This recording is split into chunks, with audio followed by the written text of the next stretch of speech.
Maurício Soares. Parabéns, Bruna.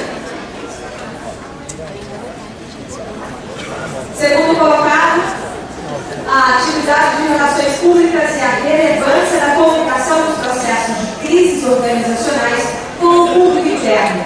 Eu convido a autora Carolina Pereira Vidal, da Pontifícia Universidade Católica do Rio,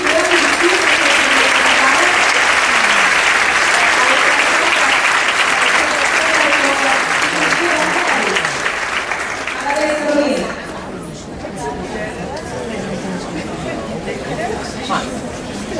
Isso aí, tá.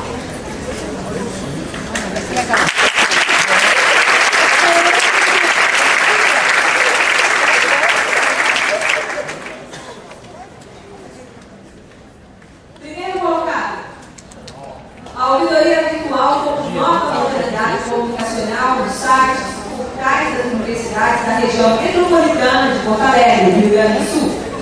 Pontifícia Universidade Católica do Rio Grande do Sul, eu convido, se os orientadores estiverem presentes, por favor, acompanhem os autores. Convido Diego Vanessa Santos da Silva e a professora doutora Cleusa